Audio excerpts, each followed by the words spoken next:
What's up, everyone? Happy Mental Monday. We're gonna get the light out of your way. Sit over here. I just finished my workout. It was nice and fun. I finally finished my hardest 2 weeks of camp season. It was totally insane. I did so many camps, and I also went to the Junior Duels. So busy. Sorry if I missed a technique or a Mental Monday. I believe I did. And I was having internet difficulties last Monday, so that was super annoying. As always, brought to you by Wrestling Mindset. Thank you, Wrestling Mindset, for sponsoring this post for everybody and for all that you do in the sports psychology space in wrestling, because there's no one else doing it besides you guys, and you guys are fantastic. So what I want to talk about today is Mr. Cael Sanderson, greatest folk style wrestler of all time. He got upset when I called the move the Sanderson Steel. So the naming of that move came way back. I thought it was pretty catchy myself. Thanks, Linda. I appreciate it. The camp in Indiana was a lot of fun. So we've been doing this move for a long time off of what I call the Torella series. And, in about 2010, someone said, hey, Cael said he just invented this move. So I said, well, shoot, I've been doing this thing for 5 years.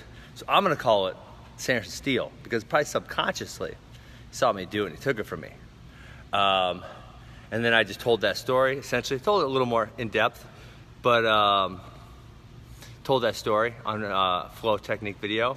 And Cael took offense to it. He didn't really like it. And he actually posted a video of him doing it in 2002, I believe, if not 2003. Anyways, sometime way back. Anyway, he was kind of sloppy in his execution, but it was executed, in fact, and he got a takedown off of it. So I renamed that the Steel from Sanderson, not the Sanderson Steel. And, I didn't really see the big deal, because here's Alex's. Hello. I didn't really see the big deal because, frankly, there is no intellectual property in wrestling. It just doesn't exist. I was in the airport the Saturday coming home from Indiana, and I was watching this show. This is a complete side note. And it was the damn socialist show, because this dude was talking about how awful it was that people could hold with intellectual property and not let it in the public domain. But I figured, hell, if you work hard enough to create something that's intellectual property, you should be able to keep it. And this socialist was advocating that everyone can have it. That ain't right. That ain't right. I think that's stealing, in fact. But in wrestling, there is no intellectual property. Anyone can do anything that they want, and you cannot copyright moves, you cannot patent moves, you cannot do anything like that. Thanks, Travis. Happy 4th to you also. I'm excited. Well, we're 2 days away, obviously. I love fireworks. I love ice cream. Everything's good about the 4th. We're going to have a good time.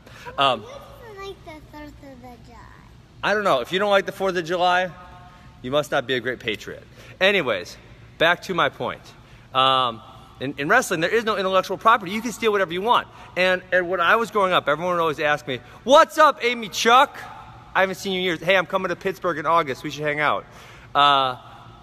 I haven't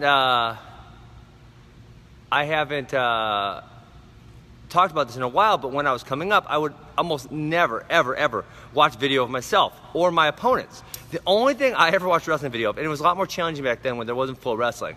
That's why when I see some of these people complain about Flow Wrestling, I'm like, you guys are idiots. You don't know how bad we had it. I mean, back in the day, we had to find DVDs. There was tiny amounts on YouTube. You get VHSs.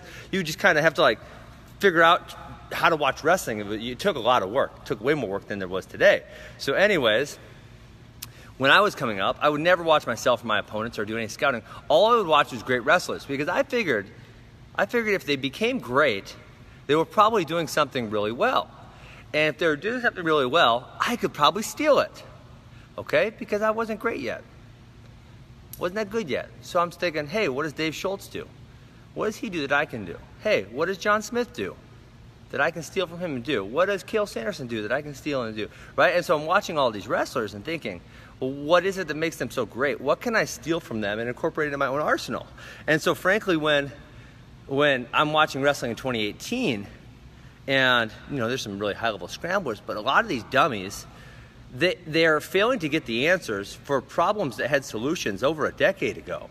I mean, people were executing on some of these scrambles in 2007 when I was in college, including myself and my teammates.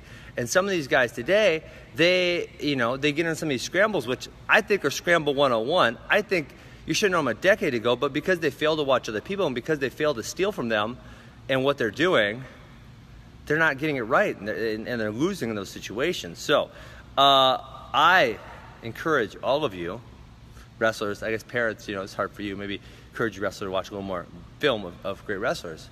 But I encourage you to steal as much as possible from those who are better than you because, well, if they're better than you, they're probably doing something right. And if they're probably doing something right, there's probably something you can take and learn and steal from them.